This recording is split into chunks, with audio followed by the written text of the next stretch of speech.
साध संगत जी, सतगुरु महाराज ने समझाया है कि भविष्य की चिंता करना व्यर्थ है, क्योंकि वह हमारे नियंत्रण में है ही नहीं। हम तो केवल आज के पल में जी सकते हैं और भविष्य का स्वागत कर सकते हैं। और इस बात को समझना ही हमारे जीवन को आनंद और शांति से भर देता है। हमारे जीवन में चिंता एक ऐसी समस्या है जो हमें कभी चैन से जीने नहीं देती है, क्योंकि हमारे में से ही कई लोग ऐसे हैं जो कि किसी न किसी चीज़ की चिंता में डूबे रहते हैं। जैसे कभी अपने भविष्य की चिंता करना, कभी अपने परिवार की चिंता करना और कभी उन बातों की चिंता करना जो हमारे बस में है ही नहीं, जो हमारे बस में होती ही नहीं। मगर जरा सोचो कि क्या ये चिंता हमें कभी किसी समाधान तक पहुंचाती है, या फिर ये हमारे आज को, हमारे वर्तमान को, हमारे खुशहाल पलों को चुपचाप नष्ट कर देती है।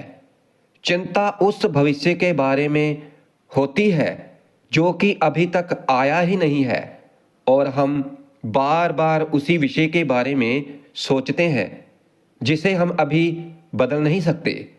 मगर हमारी ये आदत हमारे जीवन का सारा सुख चैन खत्म कर देती है, और एक घंटे की चिंता हमारे पूरे दिन की मेहनत से भी ज़्यादा थका देने वाली होती है।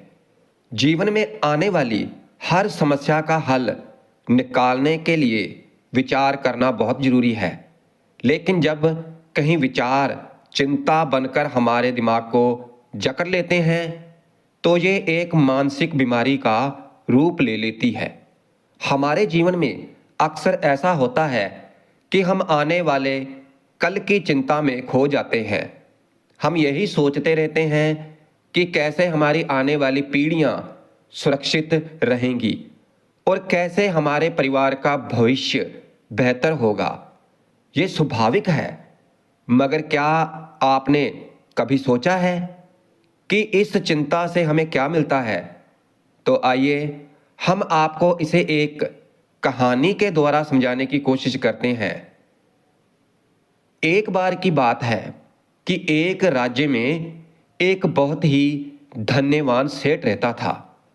उसके पास बहुत ज़्यादा धन दौलत थी, और एक बार जब उसने हिसाब लगाया तो पाया कि उसके पास जितनी भी दौलत है तो ये तो केवल उसके बच्चों तक के लिए ही पर्याप्त होगी।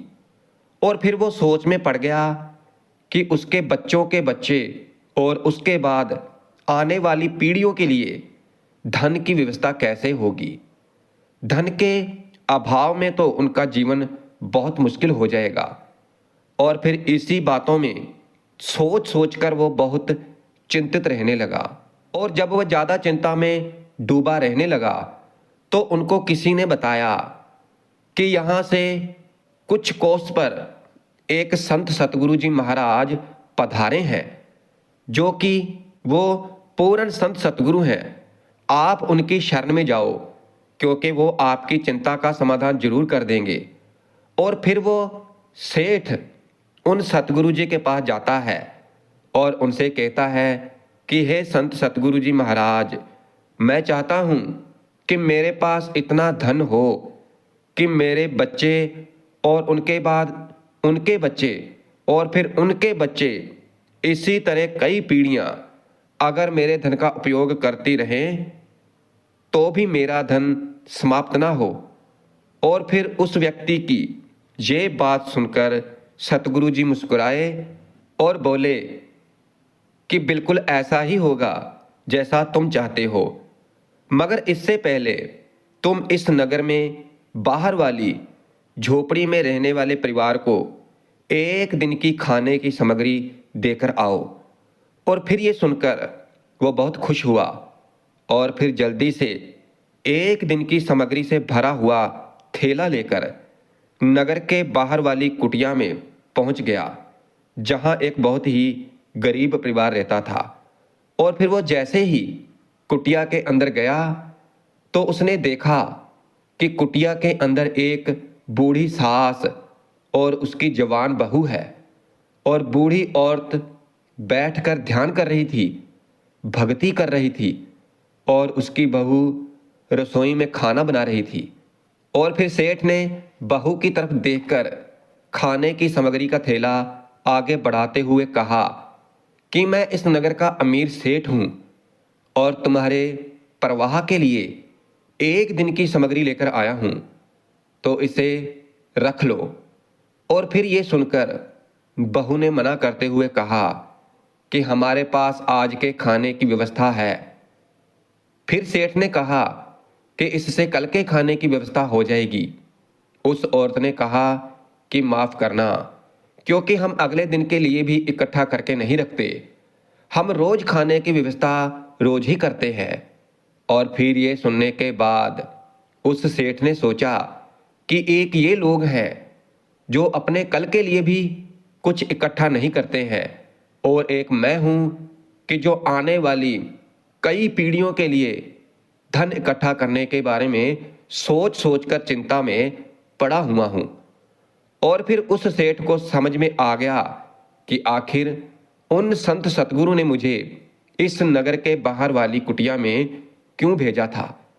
और फिर अगले दिन सुबह होते ही वो सेठ संत सतगुरु जी के पास पहुंच गया और कहने लगा कि सतगुरु जी महाराज, आप जो मुझे समझाना चाहते थे तो वो मैं समझ गया हूं, मगर क्या आप मुझे थोड़ा विस्तार से बताएंगे कि चिंता होती क्या है और ये कैसे पैदा होती है और इसका समाधान क्या है। फिर सतगुरु जी ने कहा, जो हम कल के लिए चिंता करते हैं, जो कल के लिए की जाने वाली चिंता हमारे कल को चाहे बदले या ना बदले, मगर वो हमारी आज की खुशी को भी छीन लेती है। क्योंकि चिंता एक ऐसी मानसिक बीमारी है जो कि हमारे जीवन से हर तरह की खुशी को छीन लेती है और हमें निराश कर देती है।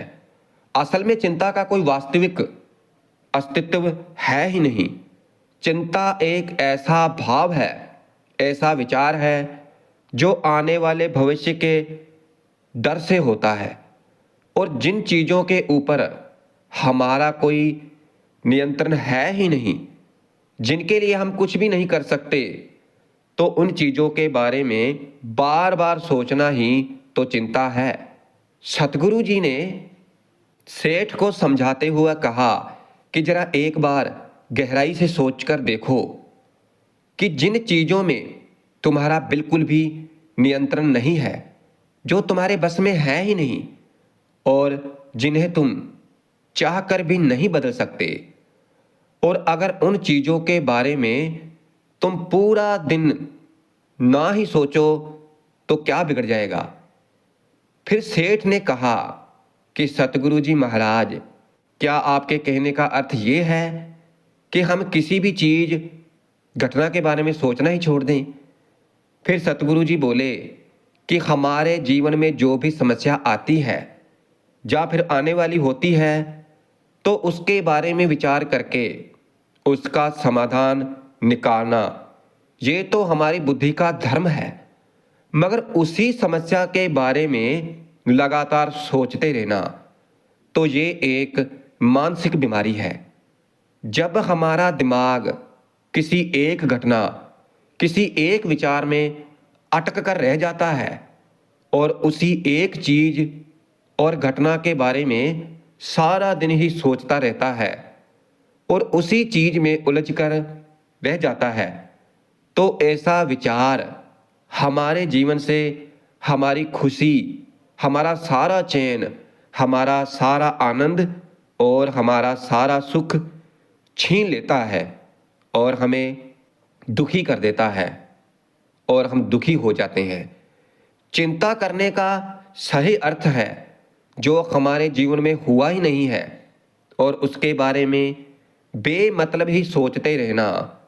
सतगुरु ने सेठ की तरफ इशारा करते हुए कहा कि आखिर सोच सोच कर तुम क्या बदल दोगे, लेकिन हाँ, अगर तुम उसके लिए कुछ करो तो जरूर बदल सकते हो। जरूर बदलाव ला सकते हो। लेकिन अगर उस चीज और घटना के बारे में तुम बार बार सोचना ही छोड़ दोगे तो कुछ भी नहीं बिगड़ेगा। तो फिर क्यों सोचते रहते हो एक ही बात के बारे में? क्यों अपने जीवन की सुख और शांति को अपने ही हाथों से खत्म कर देते हो? लोग भविष्य की जिन घटनाओं के बारे में सोच सोच कर परेशान होते रहते हैं, तो उनमें से ज्यादा घटनाएं तो उनके जीवन में घटती ही नहीं है।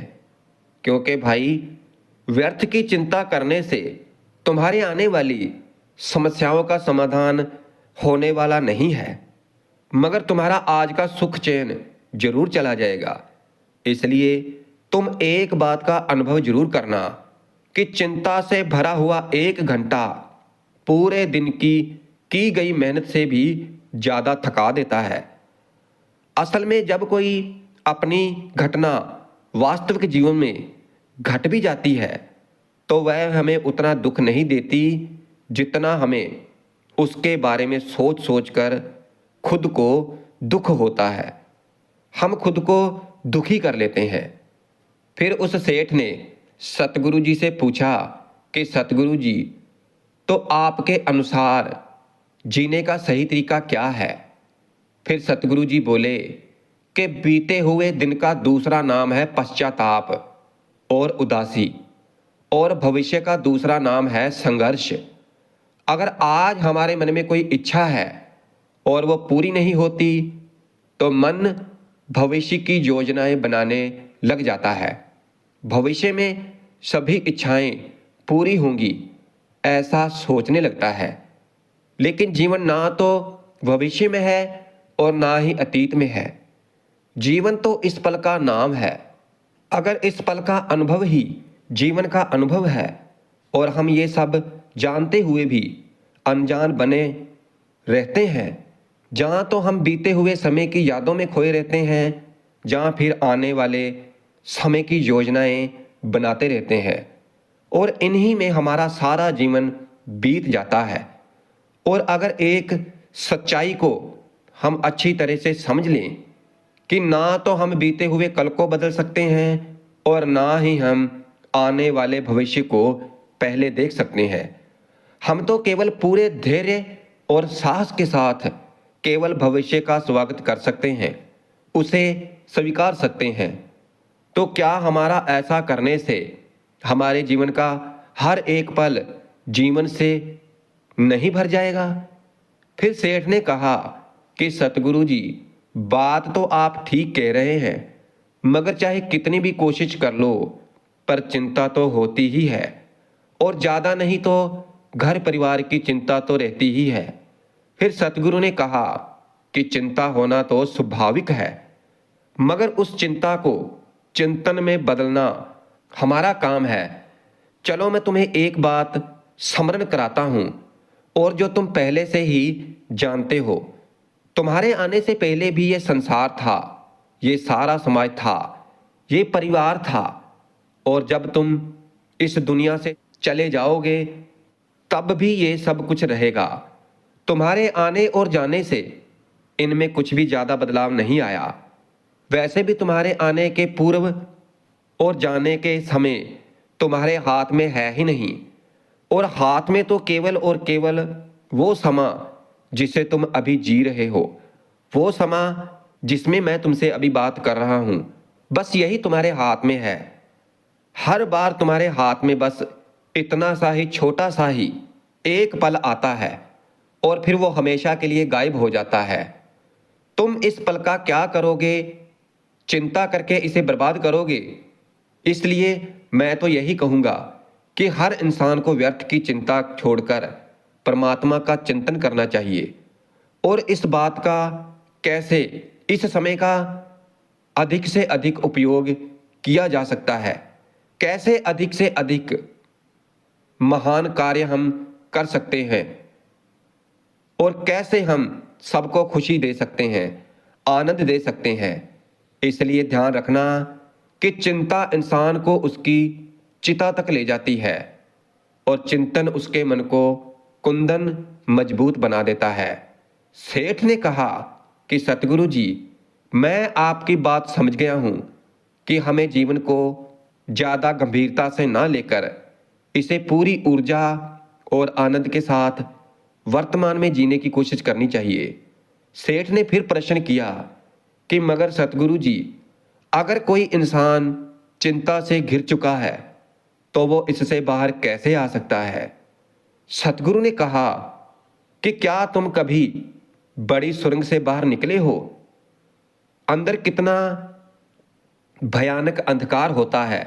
सुरंग के अंदर हमेशा ही ये डर लगा रहता है कि अगर इसमें फंस गए तो क्या होगा, कैसे निकलेंगे इस सुरंग से।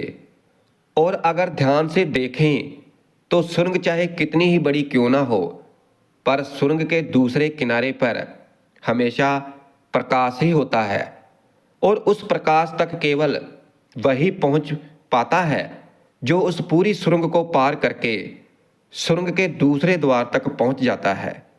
और ठीक इसी तरह ही हमारे जीवन में कई बार हम अपने आप को चिंता और निराशा की काली सुरंग में फंसे हुए पाते हैं और यहाँ से बाहर जाने का रास्ता नजर ही नहीं आता और ऐसे लगने लगता है कि ये जीवन ऐसे ही समाप्त हो जाएगा। मगर ऐसी परिस्थिति में ठीक उस सुरंग की भांति इस निराशा और चिंता को समाप्त करके आशा का प्रकाश उसे ही मिलता है जो निरंतर आगे बढ़ता रहता है, जो लगातार प्रयत्न करता रहता है। इसीलिए अगर कभी तुम्हारे जीवन में उदासी और चिंता का पल आए तो रुकना मत, बस लगातार प्रयास करते रहना, मेहनत करते रहना, तुम्हें सफलता जरूर मिलेगी। और अब ये सेठ को सतगुरु की बात समझ में आ गई थी।